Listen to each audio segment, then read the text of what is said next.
오늘 기자회견은 국정원 불법 사찰, 진상규명, 사찰 정보 전면 공개, 재발 방지, 사과 및 피해 회복을 촉구하는 사찰 피해자 기자회견입니다. 시작하기에 앞서 오늘 참석한 분들을 소개해드리도록 하겠습니다. 김진애 국회의원님 오셨습니다. 네, 안녕하세요. 네. 안진걸 민생경제연구소장 아직 참석 못하셨는데 곧 도착하시게 됩니다. 환경운동연합의 김종원 활동가님,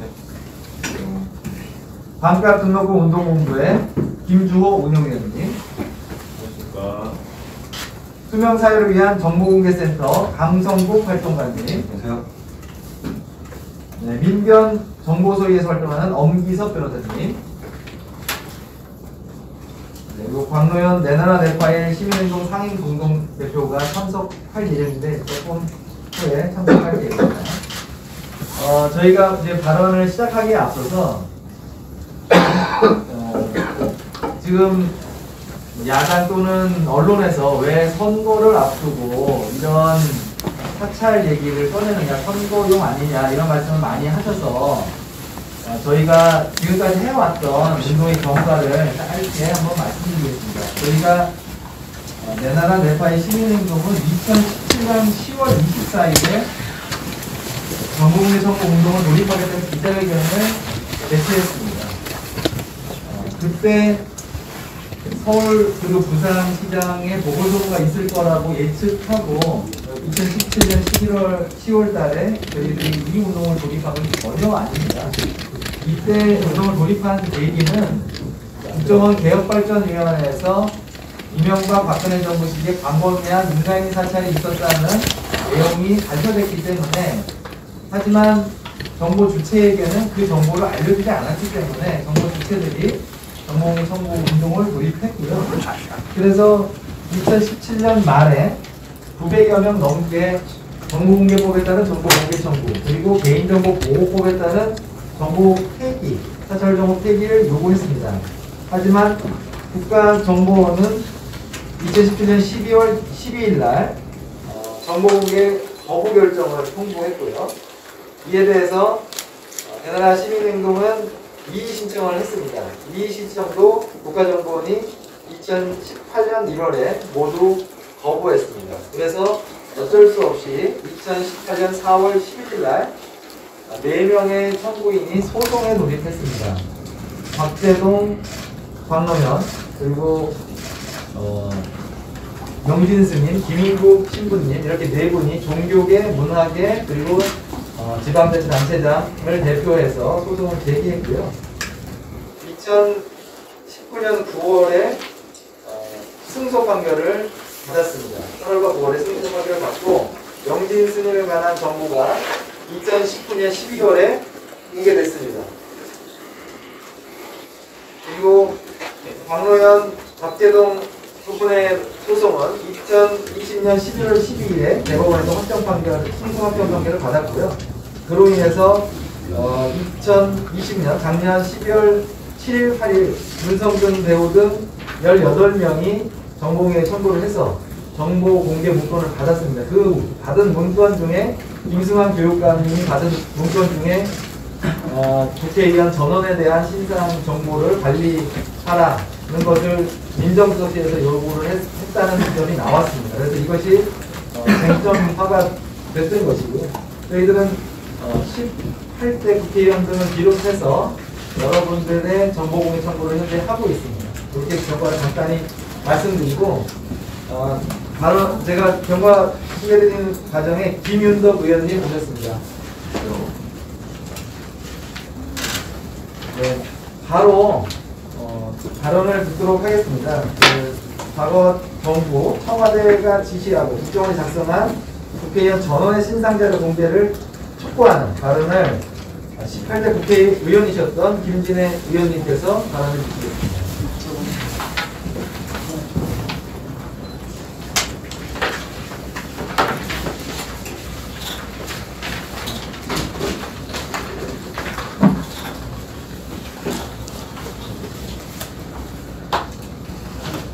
네, 안녕하십니까. 저는 현재는 21대 국회의원 김진애, 열린민주당의 지금 현재는 서울시장 후보입니다. 제가 18대에서 국회의원을 했습니다. 당시에 18대 국회에서의 가장 큰 이슈가 아마 4대강 사업 이슈였을 겁니다. 이거는 국회뿐만 아니라 전 사회를 휘둘렀고, 저는 18대 국회의 4대강 사업 저격수로 가장 대표적으로 활동했던 의원이었습니다. 당연히 MB의 블랙리스트에 올랐었고요.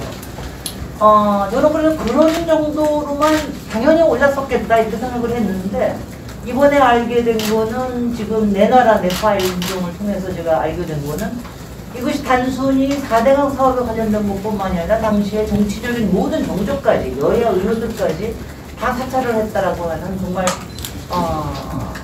충격적인 이런 얘기를 듣게 됐습니다. 이제 여기에서 우리는 이거는 그런 일이 있었다 정도로 나눌 게 아니라 우리는 제대로 된 정보를 알고 또 이것을 국회를 통해서 전 국민에게 이것을 알려서 앞으로 절대로 이런 일이 다시는 일어나지 않겠다 하는 게 중요하다고 생각합니다. 제가 잠깐 오늘 아침에 제가 좀 제 페북에다가 올린 거 있었는데 잠깐 좀 제가 그 부분을 얘기를 하겠습니다. 18대 국회의원 전원을 삭탈했다는 거, 당연히 당시에 친이 친박으로 나눠서 싸웠으니까 그랬었던 거입니다. 김진애는 사실 저는 MB 서울시장 때부터 블랙리스트에 올라와 있었다고 해서 다름이 없습니다. 뉴타운을 비판했고 졸속으로 추진되는 청계천 사업을 비판했고 또 잔디를 심어서 집회를 막는 잔디 복제를 제가 비판을 했습니다. 운에 가시였겠죠. 제가 18대 민주당의 비례대표 순위로 올라왔을 때 제가 당시에 공관 일을 했던 분들한테 나중에 얘기를 들으니까 MP 청와대가 저를 뒷번호로 빼야 된다 이런 얘기를 했다는 얘기고 그런 압력을 가했다는 설도 들었습니다. 제가 이게 설이기 때문에 그동안은 얘기를 안 했지만 오늘 이렇게 밝힙니다. 그래서 그 때문에 제가 대우나 사업을 막으라고 앞번호로 거론됐었는데 결과적으로 당선권 밖으로 밀려났습니다. 하지만 18대 국회에 뒤늦게나 1년 반 뒤에 입성했습니다. 대우나 사업은 4대강 사업으로 이름을 바꿔서 똑같이 진행되고 있습니다. 그래서 저는 4대강 사업 저격수로 18대 국회를 가장 대표하는 국회의원이 됐고요. 당시에 세종시를 행정중심 복합도시를 무력화하는 이런 시도도 막아내는데 제가 앞장섰습니다. 그리고 인천국제공항을 민영화하는 시도도 당시에 막아냈습니다. 이런 걸 막아낼 수 있었던 거는 사실 당시에 친박 의원들하고도 같이 연합을 할 수 있었던 것도 분명히 이유가 있습니다. 이런 부분에서 역할을 했고요. 그러니까 당시 당연히 MB 블랙리스트에 올랐겠죠. 이 정치 보복은 18대 국회에 제가 끝내는 날 제가 명예훼손 소송을 당했습니다. 이거는 MB가 직접 한 게 아니라 MB의 형님 이상득 의원의 아들이 소송을 건 겁니다. 서울시장 시절에 MB가 지하철 6호선 맥커리의 특혜 의혹에 대해서 제가 이너서클이 있다는 얘기를 한 건 인터뷰 발언을 보고 바로 명예훼손을 한 겁니다. 저뿐만이 아니라 참여연대도 같이 명예훼손 소송을 당했습니다. 물론 무죄 판결을 받았지만 이런 거는 이걸 막으려고 하는 거죠. 저들 강구한 보수 기득권 카르텔 세력은 고발을 하는 것도 소송에 지는 것도 또 소송 변호 비용을 물어주는 것은 물 하나 깜짝 안 해요. MB는 부정부패, 비리, 부실, 비위, 불법의 상징입니다. 절대 용납해서는 안 됩니다. 우리 다 같이 우선 개인적으로 정보 청구를 합시다. 저는 어제 당장 정보위 소식을 듣고 어제 개인정보 청구를 했습니다. 21대 국회는 특별법을 만드는 건 시간이 너무 많이 걸립니다. 일단 21대 국회에서 정보 공개를 청구하는 의결을 합시다. 사찰과 블랙리스트는 사라져야 할 반민주적인 독재의 망령입니다. 이상입니다. 감사합니다. 네, 지금 18대 국회의 의원 전원에 대해서 신상정보를 관리했다라는 얘기가 나왔는데 그것이 18대만 했을지 19대에는 없었을지 이 부분도 밝혀져야 될 것인데요. 19대 국회의원이셨고요. 현재 국회의원이신 김윤덕 의원님의 발언을 듣도록 하겠습니다.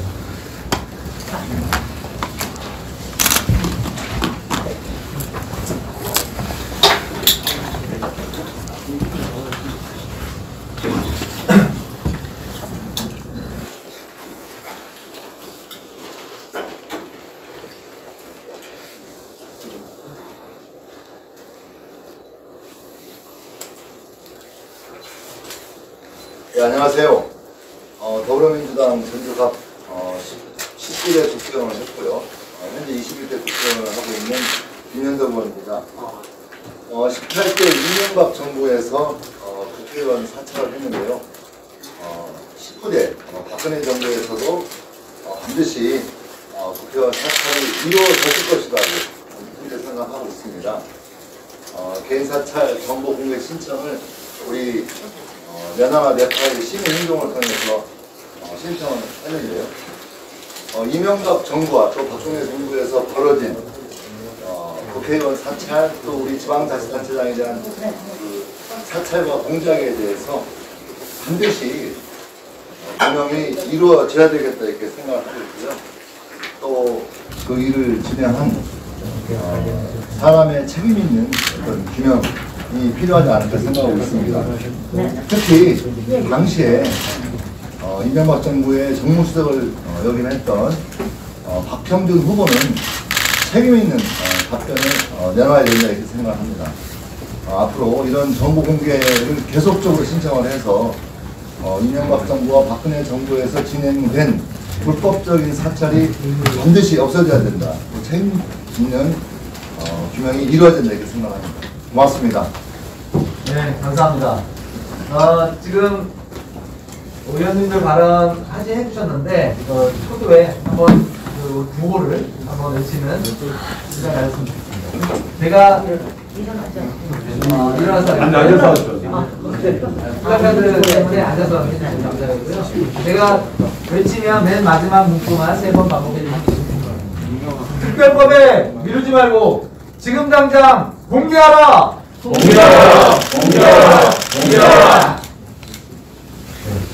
한번 더 해주십시오. 특별법에 미루지 말고 지금 당장 공개하라! 공개하라! 공개하라! 공개하라! 네, 감사합니다. 지금 발언과 구호 사이에 몇 분 더 도착하셔서 소개 좀 드리겠습니다. 지금 이 내나라 네팔 시민행동 운동을 2017년부터 같이 해주시다가 이번 국회에 들어서 국회의원이 되신 강민정 의원님도 참석해 주셨습니다. 네, 고맙습니다. 네, 그리고 안진걸 인생경제연구 소장님도 참석해 주셨습니다. 안녕하세요. 광노현 내나라 네팔 시민행동 운동 상임 대표님께서도 참석해 주셨습니다. 이쪽으로 오시죠. 그 다음 발언 이어듣도록 하겠습니다. 지금 국정원이 특정을 요구하라고 특정 타령을 하고 있는데 이것에 대해서 비판해 주실 안진걸 인생경제연구소장님 나와주시겠습니다.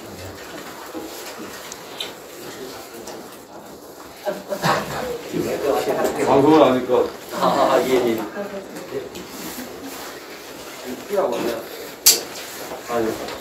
예.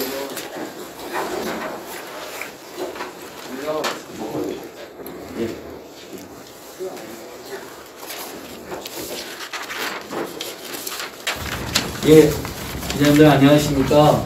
그리고 국정원으로부터 고통받고 사찰당한 여러 피해 단체 피해 시민 여러분들께도 연대와 존경의 마음 전합니다. 저는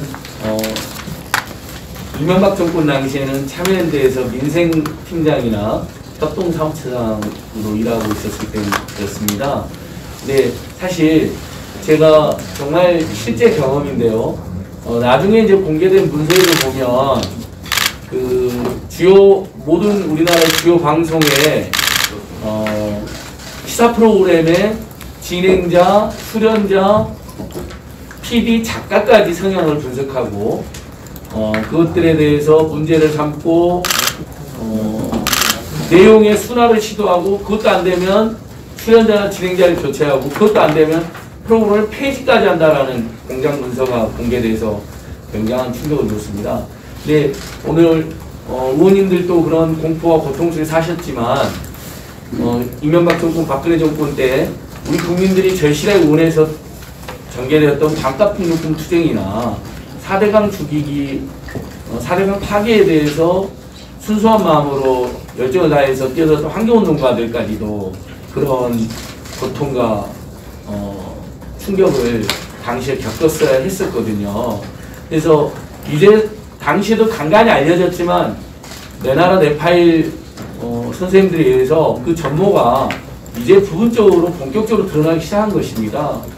저희가 뭐 이것을 보궐선거 앞두고 기획했을 리도 없고 기자님들께서도 당연히 그렇게 생각하실 수밖에 없잖아요. 대법원 판결이 있었던 것이거든요. 그래서 그분들이 애써서 받은 판결을 의도해서 저희는 당연히 지금 해야지 또 언제 하겠어요. 왜냐하면 이런 일들은 시간이 가면 갈수록 진상이 어려워지고 자료가 또 소실될 우려도 있습니다. 그래서 저희들이 본격적으로 나설 수밖에 없다는 점 말씀드리고요. 그 다음에 지금 이제 우리 시민사회단체 일꾼들이나 이 사찰 피해자님들 만나면 다 같이 이렇게 이야기를 하십니다. 자기 이름이나 자기 단체 또는 어떤 특정 캠페인 이름이 제목에 있거나 본문에 있으면 모두 공개하면 되는 일이다. 너무 간단하잖아요. 무엇을 특정해라는 것입니까? 그럼 뭐 그냥 안진걸이라는 이름을 제목 본문에 쳐서 사찰하고 저를 좌파 선정꾼으로 앞장 수준의 토론꾼으로 몰아간 자료가 일부 공개됐는데 그 외에도 있으면 다 공개하면 되는 겁니다. 다만 본인이 개인정보 보호 원칙하에 본인이 받아보고 본인이 도저히 공개 못할 어떤 사정이 있으면 그것은 공개 못하는 거죠. 제가 그것까지 억지로 볼 필요는 없다고 생각합니다. 그러니까 특정 어떤 문서를 특정이라는 것은 공개하지 않겠다는 말은 다름없습니다. 그러면 이런 거잖아요. 안진걸의 친북 종북 활동 뭐 파일 이런 식으로 정리해가지고 제출해라는 건데 어떻게 그렇게 할 수가 있습니까? 그냥 김진애 전 의원님, 김진애 딱 펴가지고 본문하고 제목에 있는 걸 다 뽑아서 그냥 김진애 의원님 드리면 김진애 의원님 보고 공익적인 내용, 사적인 내용을 공개하면 되는 것이 이런 일이 있었다라고. 그래서 바뀐 국정원에서도 굉장히 실망스러운 특정, 그래서 저는 오늘 문서 보시면 특정 타령, 뭘 특정해라, 이렇게 특정해달라 이런 식으로 계속 타령을 한다라는 취지로 저희가 비판해놨습니다. 그래서 저희들 그동안 공익적인 캠페인까지도 공작의 대상, 사찰의 대상, 반값등록금 정말 공작 문건 보면 살벌합니다. 아 얼마나 이 추접스럽고 비열한 짓을 했던가 알 수 있고요. 마지막으로 오늘 자리에 못 오셨지만 김미아 개그우먼 선생님께서 메시지를 저에게 주셨습니다.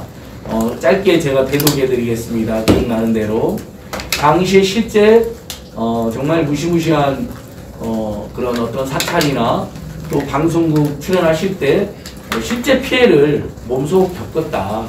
지금이라도 국정원이 저지른 그런 사찰이나 어떤 정부의 비판적인 또는 자신들이 마음에 안 드는 정부 꼭 비판적인 활동하지 않았다더라고요. 마음에 안 드는 어떤 인사를 타겟팅해서 저질렀던 어떤 사찰이나 공작 또는 그 사람들의 정치 사회적 또는 경제적 피해를 야기했던 모든 행동들을 낱낱이 공개할 것을 촉구한다라고 메시지 주셨습니다. 저희들과 끝까지 함께 앉아있다는 응원의 메시지 주셨고요. 선생님께서 공개해도 좋다고 하셨습니다. 실제 당시에 사찰 피해자로도 알려주셨죠. 저 같은 경우도 마지막으로 하나만 더 붙이면 2012년도인가 13년도인가 참여연대랑 희망제작소랑 아름다운 재단랑 아름다운 가게 4개 단체가 체육대회를 하기로 했습니다. 근데 장소가 자꾸 취소가 되는 겁니다. 그래서 제가 알아보니까 국정원에서 전화 와가지고 왜 그 못된 좌파단체 4군데 장소를 빌려주냐 하면서 체육대회 장소마저도 취소시키는 그런 공작이 있습니다. 그렇게 치졸하게 팀단체를 괴롭히는 일이 실제 있었고요. 그 다음에 참여연대가 MT를 갔는데 그 MT를 빌려준 장소에서도 사장님께서 기관에서 전화가 와서 압박이 있었다라는 이야기를 저한테 직접 해주셨던 기억이 납니다. 정말 추악하고 비열한 짓들이 있었다. 이런 부분들이 다 밝혀졌으면 좋겠습니다. 예. 일단 저는 요즘 마치고 김진우 의원님은 아무래도 가셔야죠. 네, 가야 됩니다. 죄송합니다. 네, 발언 잘 들었습니다. 바른미래도 나왔지만 이 MB 정부 때 4대강 반대 활동을 했던 환경단체들의 극심한 그런 공작들이 있었다라고 추정이 되는데요.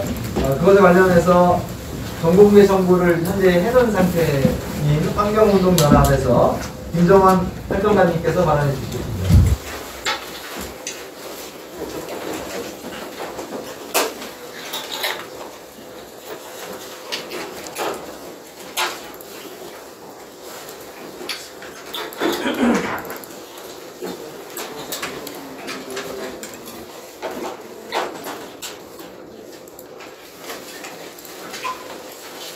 예, 안녕하세요. 환경운동연합 활동가 김종원이라고 합니다. 과거 이명박 정부는 4대강 사업 당시 국정원을 통해서 이에 반대하는 환경단체와 민간인들에 대해서 불법 사찰 활동을 진행했습니다. 공개된 자료에 따르면 국정원은 4대강 사업을 반대하는 이들을 양정부 인사, 좌편향 인사라고 규정하고 활동에 대한 갖가지 방해, 공작 활동을 벌였던 것이 드러났는데요. 후원금 모금 차단, 비판 여론 조성, 핵심 인물의 신원 자료 수집, 세무조사 압박 등으로 국가 권력이 민간인을 대상으로 자행했다고는 믿기 힘든 수준의 압박 활동이 있었습니다. 환경단체의 세무조사를 주로 우리가 하고 그냥 단순한 회의 장면을 가지고 먼 거리 망원 렌즈에서 일거수일투족을 감시하듯이 그렇게 촬영을 하면서 당시 활동했던 활동가들이 굉장히 압박이 심했다고 많이 토로를 했었습니다. 국가의 국민으로서 국토의 자연성을 지키기 위한 활동을 반정부 활동이다, 좌편향적인 정치 활동이다라고 매도하는 것이 정말 믿기지 않고요. 이러한 국가 권력이 시민들을 압박하는 이러한 활동들이 지속이 된다면 과연 누가 국가 정책 활동이나 이런 것들에 대해서 어떤 시민들이 자신 있게 목소리를 낼 수가 있을까요? 그거 정말 안타까운 일이고요. 이에 대해서 저희가 2018년 공개됐던 자료들을 통해 고소를 진행했던 것도 각하가 된 바 있습니다. 2018년 공개됐던 자료에 따르면은 그때 당시 국가정보원이 공개된 자료는 공소시효가 지난 사항들에 대해서 굉장히 극히 일부만이 밝혀졌는데요. 당시 공개한 자료 기간이 2008년 12월부터 2010년 6월까지 공개된 자료들만이 밝혀졌는데, 국정원이 그 자료 수집을 통해서 주도했던 소위 블랙리스트라고 하는 명단을 살펴보면은 그 기간 이후에 활동했던 활동가들에 대한 조사 수집과 명단들이 나와 있는 것을 보면은 그 기간 이후에도 아마 이런 사찰 활동들이 진행되었을지 않을까라는 추정을 충분히 할 수 있는 상황입니다. 이 때문에 저희는 이러한 정보들이 아직까지 구체적으로 어떻게 얼마나 수집되어 있는지 모르는 상황에서 이러한 정보들이 투명하고 가감없이 공개되었으면 하는 바람이고요. 이에 대한 불법 사찰을 지시했던 지시 및 감독한 책임자들에 대한 명백한 책임 소재를 분명히 하고 엄벌을 촉구할 것을 분명히 요구하는 바입니다. 이러한 활동들이 다시는 국가 권력이 시민단체의 활동과 민간인들의 활동에 대한 사찰이나 이런 개입이 다시는 없기를 바라는 마음에서 오늘 기자회견에 참석했습니다. 이상입니다. 네, 감사합니다. 다음으로는 MB 정부 당시에 이 반값 등록금, 그다음에 박근혜 정부 때도 있었던 이 반값 등록금 운동본부에 대해서 아주 광범위한 사찰을 해서 공작을 했다는 내용이 원세훈 전 국정원장 등의 판결을 보면 상세히 나와 있습니다. 그것에 관해서 정보를 아직 국정원은 전면적으로 공개하지 않고 있습니다. 그 피해자들을 대표해서 반값 등록금 운동본부 운영위원인 김주호 운영께서 말해 주시도록 하겠습니다.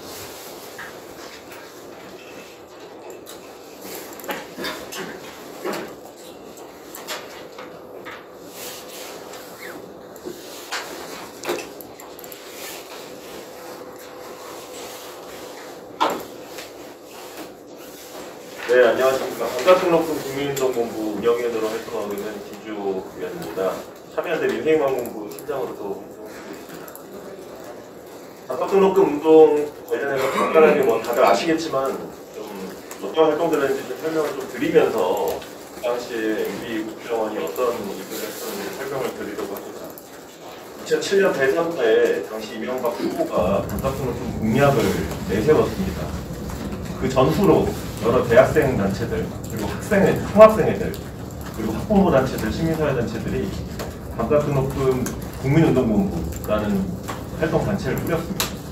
이명박 대통령 후보가 그때 공약했던 반값등록금 정책을 추진하라라는 취지였습니다. 지금도 그렇지만 당시부터도 등록금, 대학 등록금은 연간 지금 1,000만 원이 넘습니다. 지금 오랜 기간 동결되어 있긴 하지만 지금도 이 연간 1,000만 원이라는 돈이 상당히 부담이고 나중에 취업을 해서 이걸 갚는 기간만 최소 3, 4년이 걸립니다. 10년 전이었으면 2007년, 2008년이었으면 이 부담이 훨씬 컸을 겁니다. 당시에 여러 대학생들이 등록금을 못 내서 군대를 가거나 또는 부모님이 그 등록금을 대리지 못해서 스스로 목숨을 끊는 그런 일들이 있었습니다. 그렇기 때문에 그 당시 이명박 후보도 등록금 공약을 내세웠고 그다음에 시민사회 단체들이나 여러 총학생회 단체들도 같이 이런 요구를 했던 겁니다. 그때도 기억하실지 모르겠지만 많은 총학생회 단체들하고 시민사회 단체들 같이 반값등록금 관련된 1인 시위 또 500일 넘게 진행을 했었고 그 다음에 여러 차례 국회나 또는 광화문이나 종로 인근에서 반값등록금을 외치는 시위 집회들을 여러 차례 진행을 했습니다. 적게는 10,000명, 많게는 5만 명이 넘는 대학생들이 참여하는 그런 대규모 집회였습니다. 그런데 당시 언론사들은 반값등록금 이후에 밝혀진 보도에 따르면 반값등록금 집회에 대한 보도를 자제해달라는 국정원의 지시가 있었던 것으로 그렇게 이후 언론 보도에 나온 바가 있습니다. 당시 이 대학생들의 반값등록금 집회를 중국 좌파들의 시위다 이렇게 지칭하게 됐습니다. 실제로 여기에 몇몇 언론사의 간부들이 그 지시에 따랐던 것으로 이렇게 나와 있습니다. 명백한 공작이고 언론 장악 행태가 아닐 수 없었습니다. 그 당시에 여기 언론사 여러 곳에서도 이러한 국정원이나 정권 차원의 지시에 불응해서 파업이라든지 반발 활동을 하시다가 여러분들이 불이익을 입으셨던 것으로 알고 있습니다. 2013년에 이런 기사도 있었습니다. 좌파의 등록금 주장의 허브성을 전파해서 화상 공세를 차단해야 된다. 이 당시는 2012년부터 여러 시민사회 단체들과 학생단체들 그리고 여러 연예인들이 참여해서 여기 계신 국회의원들도 참여를 했었는데 500여일간 광화문 광장에서 릴레이 1인 시위를 진행하고 있던 때였습니다. 당시에 김여진 배우라든지 이런 분들이 실제로 이 1인 시위에 직접 참여를 하시기도 했고 김재동 씨라든지 아까 말씀해주신 김미화 씨라든지 영화배우 이범수 씨 이런 분들이 여러 언론이나 SNS를 통해서 이 반값등록금 반드시 필요하다라는 의견들을 내주시던 때였습니다. 그런데 당시 국정원이 이러한 대학생들의 활동 그리고 연예인들의 지지 선언을 좌파의 등록금 주장의 허구성, 사상공세 이렇게 표현을 했던 겁니다. 저희는 이해할 수 없는 것이 이 반값등록금이 학생들이 뭐 주장하긴 했지만 이명박 정부에서 이걸 공약으로 내세웠던 겁니다. 본인들이 공약으로 추진하겠다고 약속을 했던 전 국민에게 약속을 해서 대통령으로 당선되었던 그 공약의 정책이었습니다. 이걸 추진하라고 요구하는 것을 그리고 1,000만 원에 달하는 등록금 부담 때문에 여러 학생들 그리고 학부모들이 고통받고 있는 것을 허구성이다, 화상공세다 이렇게 표현하는 것이 과연 맞는 것인지 묻지 않을 수가 없습니다. 이명박 정부 이후에 박근혜 정부에서도 반값등록금 공약했었지요. 국가장학금 제도 도입했습니다. 지금 현재 115만 명의 대학생들이 그 수혜를 받고 있습니다. 이 주장대로면 이명박 정부, 박근혜 정부 다 좌파 정부 아닙니까? 대학생들의 생존권 요구에도 이렇게 치졸하게 심지어 국가 최고의 정보기관인 국정원을 동원해서 언론을 압박하고 그 다음에 학생들이나 시민사회단체 활동가들의 동향을 파악하고 여기에 대해서 불이익을 주고 도저히 이런 일이 일어났다고 믿을 수가 없는 상황입니다. 실제로 이 일이 있고 나서 많은 학생단체들이 이런 우려를 합니다. 나중에 이렇게 집회하고 활동했다가 취업에 불이익이 있는 거 아니냐. 이런 이야기를 너무나도 수없이 듣고 있습니다. 이런 불안감을 해소하기 위한 방법은 단 하나입니다. 정보를 투명하게 공개하는 겁니다. 과연 누구의 정보가 국정원으로부터 파악이 되어 있는지, 당시에 집회에 참여했던, 1인 시위에 참여했던 학생들의 동향이나 성향 이런 것들이 파악이 되고 있었던 것인지, 실제로 이후에 취업이나 사회활동에 어디에도 영향을 미치고 있는 것인지, 이런 것들에 대한 정보를 투명하게 공개를 해야 할 겁니다. 지금 국회가 계속해서 국정원장도 그렇고 특별법 개정해서 기자들 이런 얘기를 계속 하는 것 같은데 기다릴 수 없습니다. 그 전에라도 법 개정되기 전이라도 빨리 이 정보들 투명하게 공개해서 더 이상 이 학생들과 학부모들이 불안에 떨지 않을 수 있도록, 그리고 거기에 함께했던 시민사회단체가 더 이상 불이익받지 않도록 정보를 투명하게 공개해 주시고, 명백히 이 부분에 대해서는 국정원 차원에서 사과와 재발방지 대책 해주시도록 다시 한번 요청드립니다. 감사합니다. 네, 감사합니다. 다음으로는 국민의 국정원, 그게 다시 국민들이 위임한 국민을 위한 정보 기관으로서 다시 태어나게 할 수 있을 것입니다. 그리고 사찰 규모를 국민들에게 전면적으로 공개해야 된다라는 취지로 투명사회를 위한 정보공개센터에서 강성국 활동가님께서 전화해 주셨습니다. 네, 안녕하세요. 강성국입니다. 좀 간단하게 하겠습니다. 문재인 정부에서 국정원 개혁은 가장 중요한 공약 중에 하나였습니다. 그리고 지난해 그래서 취임한 박지원 원장님도 국정원 개혁의 어떤 마무리, 완수를 위한 어떤 인사로 임명이 되셨습니다. 그런데 지금 이런 질문을 하지 않을 수가 없습니다. 그러니까 국정원 개혁을 왜 합니까? 국정원 개혁을?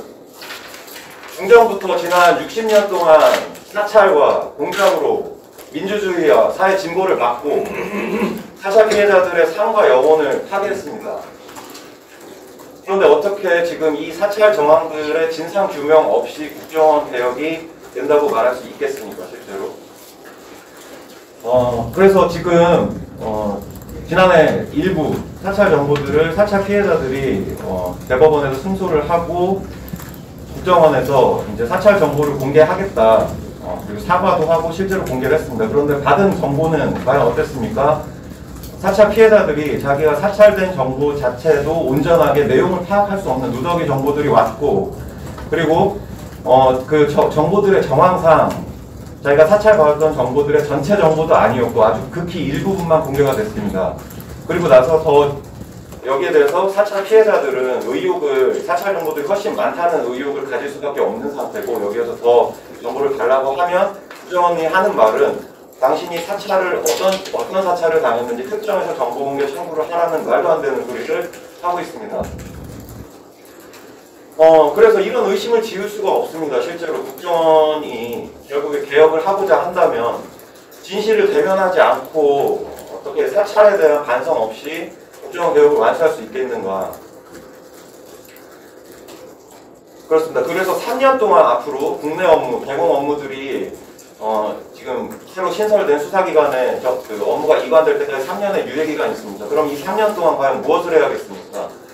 지금까지 국정원이 수행해왔던 불법의 사찰들, 그리고 공작들, 이것들을 모두 다 낱낱이 진상 규명을 하고 국민들에게 다시 한번 역사의 진실들을 알리고 반성을 하고 사과를 한 뒤에야 국정원 개혁은 결국 완수됐다고 할 수 있을 것입니다. 그래서 이 자리를 통해서 저는 강력하게 요구합니다. 지금까지 자행되었던 불법 사찰의 규모와 정황들을 국민들에게 투명하게 공개해 주십시오. 그리고 두 번째로 사찰 피해자들이 별도의 정보 공개 청구가 없더라도 먼저 국정원이 사찰 피해자들에게 사찰 사실을 알리고 사찰 정보를 전부 투명하게 사찰 피해 당사자들에게 공개해 주십시오. 그리고 이 진상 규명을 위해서 국정원 혼자 스스로 실제로 이 진상 규명을 할 능력이 없습니다.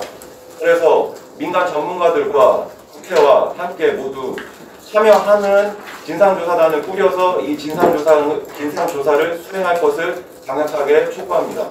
네, 이상입니다. 네, 바로 감사합니다. 국가정보원이 신원조회라는 공무원들의 신원조회라는 명목으로 광범위한 정보를 취득하고 그것이 조난자료의 기초가 되고 있는 문제점에 대해서 민변 정보소위에서 활동하시는 엄기석 변호사님께서 전화해 주시겠습니다.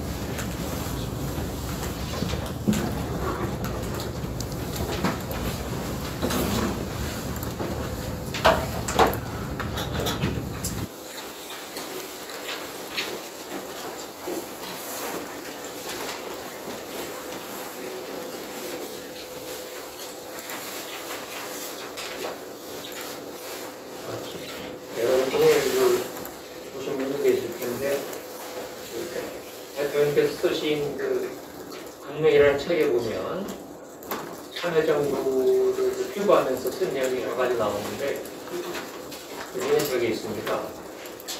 참여정부에서 민정수석을 2번 하면서도 끝내 이루지 못해서 아쉬운 게 여러 가지가 있는데 대표적으로 2가지가 있다. 그것은 공수처 설치를 못한 것과 국가보안법을 폐지하지 못한 거다. 그런 내용이 나옵니다. 그런데 이제 그분이 드디어 이제 대통령이 되셨는데, 그래서 2019년 2월에 청와대에서 국정원 검찰경찰개혁 제정 계획을 하셨는데, 20대 국회에서는 공수처 설치가 국회 차원에서는 공수처법이 통과되면서 완성이 됐고, 지금은 이제 공수처가 출범을 했습니다. 그런데 국가보안법 폐지를 비롯한 국정원 개혁은 20대 국회에서 전혀 진전이 없었습니다. 그리고 이제 21대 국회에 와서도 드디어 겨우 이제 국정원법이 제정이 돼서 수사권을 이제 폐지 내지 이관하도록 법이 개정이 됐는데, 그것도 결국 이제 3년 유예가 됐고, 또 저희나 시민들 사회에서 많이 반대한 새롭게 조사권이 부여됐습니다. 사실은 조사는 남용에 따라서는 수사와 비슷하게 운영될 수도 있고 그런 상황인데, 그러면 왜 이렇게 국정원 개혁이 잘 안 될까? 그것은 국정원이 개혁을 당연하게 처리할 수 있는 힘을 갖고 있기 때문이다 이렇게 보이고, 그럼 그 힘은 어디에서 나오는가? 지난 한 언론사 보도에서 보면은 그때 국정원 이제 대부 시리즈를 낸 게 있는데, 거기에 보면 조난자료가 하는 게 나옵니다. 그 신문 기사에는 국정원 전직 실장급 간부의 그 발언을 따옴표를 인용하면서 국정원이 가진 힘의 실질적 원천은 조난자료다 이런 내용이 나옵니다. 그리고 이제 오늘 기자회견에 초대가 되기도 했는데, 지난 1월 22일 KBS 시사직격에서는 국정원 조난자료를 실천하는 제목으로 여러 가지 이제 설치하에 관한 보도를 했습니다. 저희가 연구한 결과로는 이 국정원이 가지고 있는 힘의 원천은 조난자료인데, 그 조난자료가 공무와 민간인의 사찰에 근거가 되고, 자기들의 개혁을 저울질 방해할 수 힘의 원천이 되는데, 그 조난자료의 기초가 되는 것은 신원 진술서라고 판단이 되고, 그럼 신원 진술서는 언제 작성되냐면 신원 조서를 받기 위해서 작성이 됩니다. 그런데 저희가 이제 법률가로서 연구한 바에 의하면 신원 조사는 헌법에 위반되고 위반합니다. 그 신원 조사의 대상은 공무원뿐만 아니라 민간인도 대상이 되고, 작년 초까지는 해외 여행을 가기 위해서 민간인이 해외 여행을 가기 위해서도 신원 조사를 받아야 되고, 공무원은 임용되기 위해서 입법행정사법공무원은 적용되기 위해서 신원조사를 받아야 되고, 그런데 공무원에 대한 신원조사는 헌법이 보장한 공무담임권을 제한해서 위헌이고, 민간인에 대한 신원조사는 직업선택의 자유와 거주 이전의 자유를 제한하기 때문에 위헌 위법입니다. 우리 헌법에 의하면 헌법에 있는 국민의 기본권을 제한하려면 국회가 제정한 법률을 해야 되는데, 지금 국정원 원칙적으로 상급 이상 고위공무원은 국정원이 하고 수사급 이하는 경찰청이 하는데,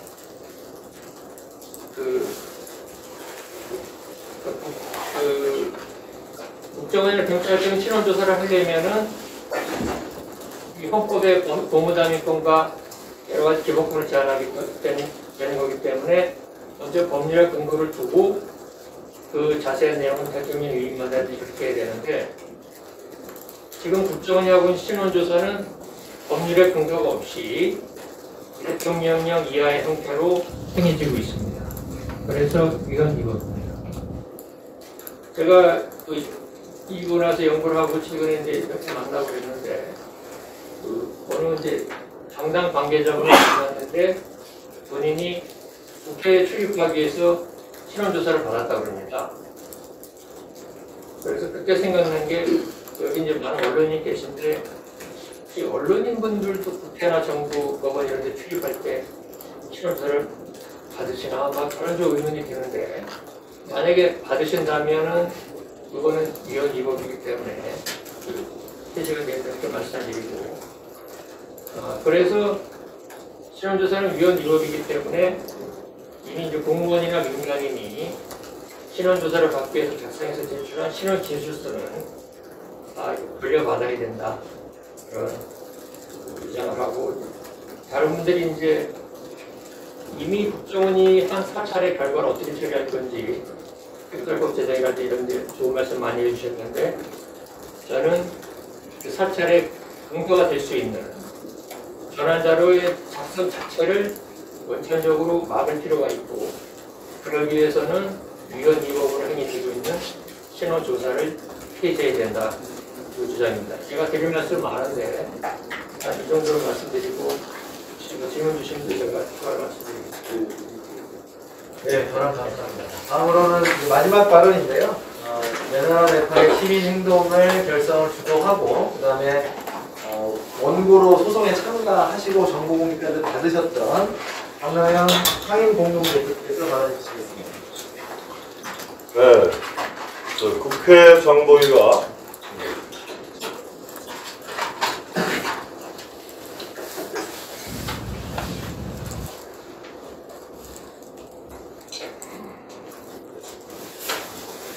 아시다시피 국회 정보위가 지난 16일 열렸습니다.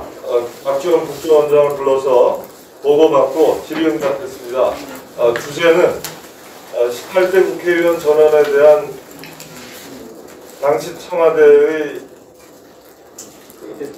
비리 정보를 포함한 신상 관리 정보 요청에 대한 것과 기타 내나라 네파일 운동의 경과와 그 함의에 대한 것이었습니다. 저희 내나라 네파일 시민행동이 불법 사찰 파일의 문제를 공식적으로 제기한 것이 3년 전의 일입니다. 그런데 그동안 국회 정보위는 처음으로 이 주제를 다룬 겁니다. 정말 만시지탄입니다. 3년 전에 마땅히 정보위를 열어서 국정원이 봉인했다고 하는 불법 사찰 파일을 어떻게 처리할 것인지를 논의했어야 됩니다. 필요한 입법이 무엇인지를 논의했어야 되죠. 이미 제정했어야 됩니다. 아무리 늦었어도 지난 12월 13일 내나라 네파일 시민 행동의 정보공개 청구에 대해서 대법원이 손을 들어준 날 그 직후에 열었어야 됩니다. 11월 18일 저와 박재동 화백에 대한 국정원의 사찰 정보가 공개됐습니다. 30몇 건이었어요. 그때 언론에 집중 보도가 있었죠. 그때 당연히 국회 정보위가 열렸어야 되는 겁니다. 자, 그리고 나서 저희가 18명의 유명 인사를 더 모아서 4분의 유족들을 포함해서죠. 18분에 대한 정보공개 신청을 했고 1월 8일날 제2차 정보공개가 됐습니다.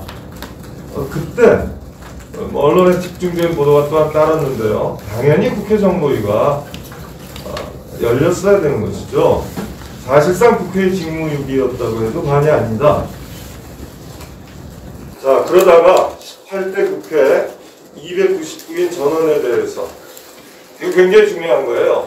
무슨 뜻이냐면 국회의장과 부의장 단, 상임위원장 단, 여당, 야당 대표들 다 당시 국회의원이었으니까 이 사람들을 다 공식적으로 사찰했다는 거 아닙니까? 자, 이 사실이 저희 내 나라 내 파일 시민행동의 제2차 공개 자료 입수로 말미암아 떠오르게 됐단 말이에요. 그러자 국회가 나서기 시작했어요. 본인들 문제가 되자 비로소 한 달 만에 회의 연 겁니다. 정말 만시지탄이고 국회에 대해서 요구하는 겁니다. 자, 국정원장도 특별법 제정을 요구했습니다. 공식적으로 2월 16일 국회 정보위원회에서 요구했죠. 자, 지난 기자회견에서 특별법 제정을 주창했던 우리들의 요구를 수용한 셈입니다. 마땅한 일인데 특히나 국회 정보위원들, 특히 야당 정보위원들도 동의를 표했습니다. 어떻게 해야 됩니까? 국회가 서둘러야 합니다. 국회와 여야 지도부는 국민 앞에서 특별법 추진 계획 및 일정을 밝힐 책임이 있습니다. 그렇게 해주시기 바랍니다. 자, 박지원 국정원장이 특별법 제정을 요청했고 국회에서 그렇게 할 뜻을 희미하게 밝힌 상태인데요. 자, 여러분들이 말씀하셨지만 국정원은 자기들이 수집한 정보가 직무범위 이탈 정보, 즉 불법 정보라고 얘기를 했습니다. 그래서 본인들이 특정하지 않으면 본인들이 봉인을 열고 확인해 줄 수도 없다는 거예요. 한번 생각해 보십시다. 지금 사찰 피해자들은 국가안보와 전혀 무관한 활동으로 사찰을 당한 피해자들은 언제 어떻게 사찰을 당했는지 모르고 있습니다. 국정원은 특정하라는 요구함으로써 사찰 피해자들이 정보공개 신청을 할 때 언제 어디서 사찰을 받았을 것 같다고, 어떤 활동으로 사찰을 받았을 것 같다고 특정하라는 겁니다. 세상에 동네방네에서 모든 동네 사람들에 대해서 동네 안보하고 아무 상관없이 5만 종류의 사찰을 해서 정보를 수집한 사람이 있었어요. 그 사람이 개관천선했어요. 그랬는데 그 사람 얘기가 동네 사람들한테 자기가 평생 정보 잘못 수집한 동네 사람들한테 자기가 언제 어디서 어떤 활동에 대해서 정보 수집했는지 특정해서 다 주면 그걸 확인하겠다는 거예요. 말이 됩니까? 정보 불법 사찰 근절 의지를 밝히고 불법 사찰 공개 의지를 밝힌 이상은 당연히 어떻게 해야겠습니까? 직무범위 이탈 정보 수집의 전모를 밝혀야 됩니다. 자, 당시 국정원의 공식 조직으로 정치인 사찰 담당, 민간인 사찰 담당 부서가 있었습니다. 국과 과와 팀이 있었습니다. 1개 국만이 아니라 2개 국이 공식적으로 확인되어 있습니다. 여기는 다 국가안보와 무관한 이른바 안보 지원을 위한다는 명분으로 사찰 정보를 수집했습니다. 정치인과 민간인 사찰이죠.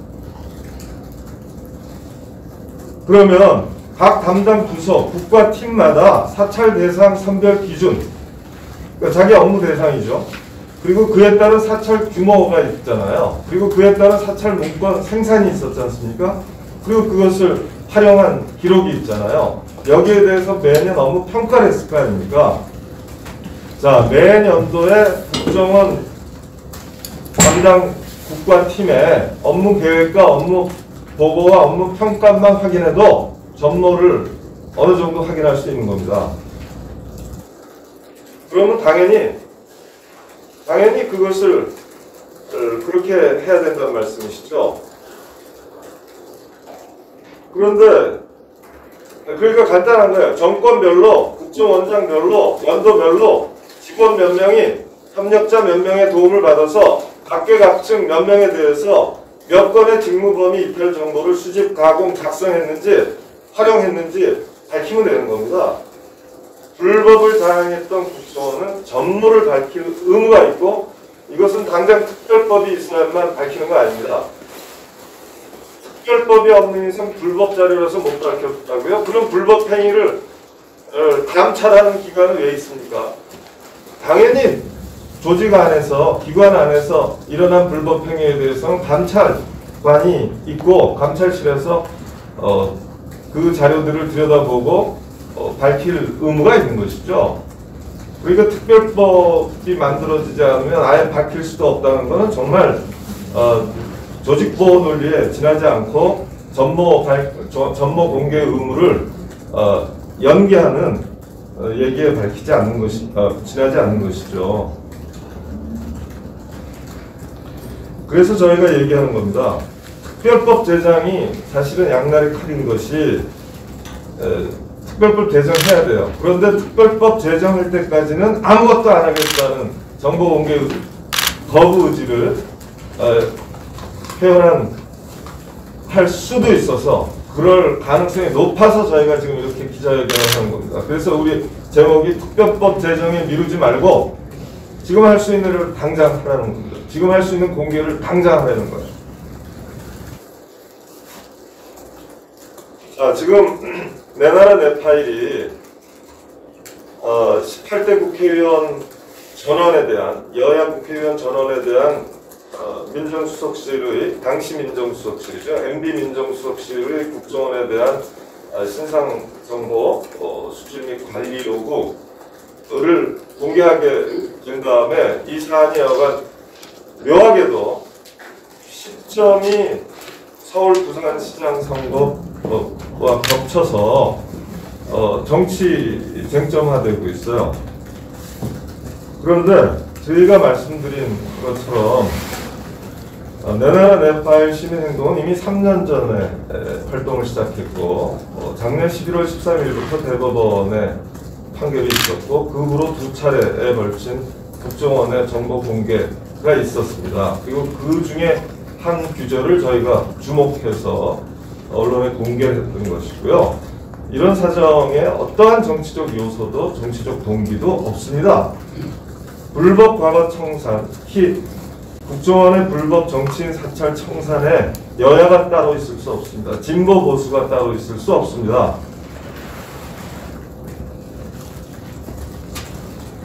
지금 박형준 시장 후보 때문에 이제 치열한 정쟁 대상이 되고 있는데 우리는 후보에 대한 알 권리가 더 중요하다고 판단합니다. 국민들이 걱정하고 있습니다. 국민들이 합리적 의심을 거두지 못하고 있습니다. 박형준 후보가 만약 날에 하나 정무수석을 하면서 국정원이 작성한 여야 의원 사찰 정보를 제공받은 사실이 있다면 그리고 그와 같은 여야 국회의원 사찰 정보를 제공받아 대통령의 뜻을 관철시키기 위해 여야 의원을 만나고 설득하고 협상했다면 나아가서 국정원의 이런 불법 발행을 MB 정부의 실세 중 한 사람, 특히 청와대의 정무수석으로서 만류하거나 중단시키려 노력하지 않고 대통령의 뜻을 관철시키는 데 쓴 사실이 있다면 후보 자격이 있을지 의문이라고 많은 국민들이 생각하고 있는 겁니다. 그래서 저는 박형준 후보에게 요구합니다. 위에서 말씀드린 세 가지 사실이 있었는지 여부는 사실 확인의 문제이지 자칫 평가의 문제가 아닙니다. 따라서 정치 투쟁의 대상이 될 수 없습니다. 그렇기 때문에 박형준 후보 스스로 국정원과 국가기록원 등에 지금 관련 문건들이 보관되어 있기 때문에 본인의 주장에 배치되는 사실이 있는지 없는지 철저하게 확인과 검증을 요구해야 된다고 생각합니다. 그것이 그 시절 국민에 대한 예의이자 지금의 부산 시민에 대한 예의다, 이렇게 생각합니다. 끝으로 저희는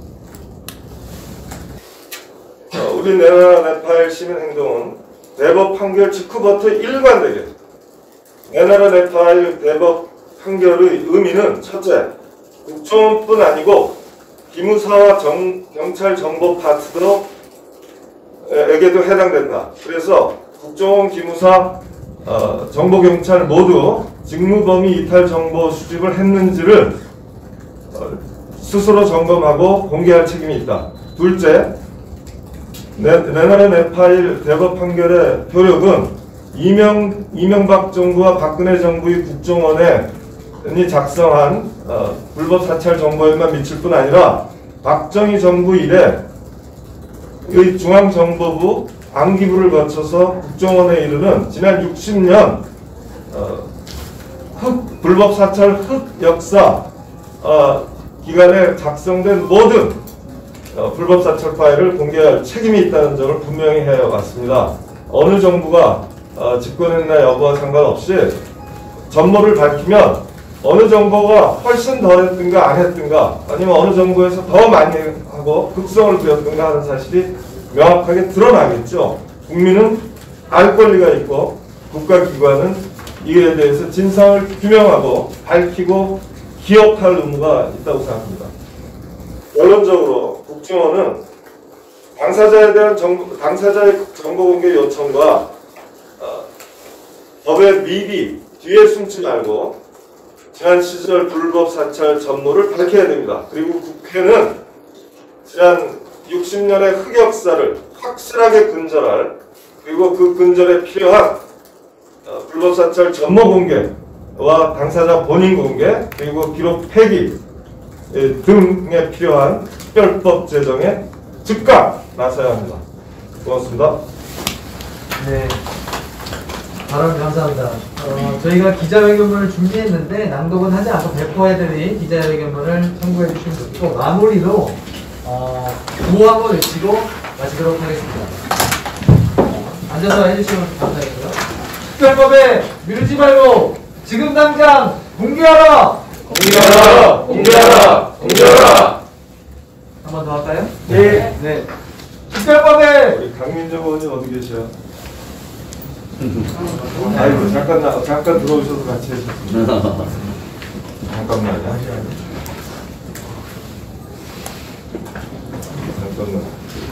예.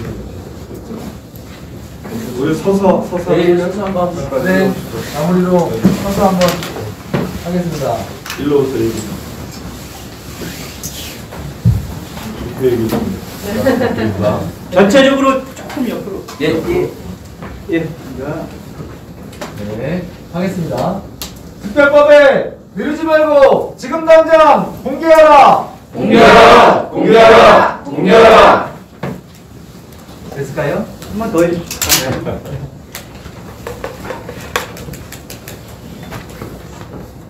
예.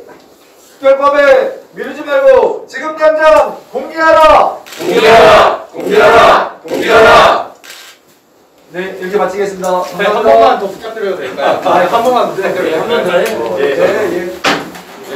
MBC용으로 한번 하시죠. MBC용으로. 특별법에 미루지 말고 지금 당장 공개하라! 공개하라! 공개하라! 공개하라! 안녕하세요. 응징언론 서울의 소리에서 해외 특파원을 모집합니다. 해외 특파원은 한국인이 거주하는 곳이면 세계 어느 나라, 어느 도시라도 가능하며 모집 인원 제한은 없습니다. 특파원은 거주 지역의 소식을 전해주고 줌 네트워크를 통해 비정기적인 방송에 참여하게 됩니다. 세계 곳곳에서 대한민국을 바라보는 세계인의 시선과 현지의 소식을 대한민국 민주시민에게 전하며 소통할 수 있는 해외 특파원 모집에 많은 지원 바랍니다. 감사합니다.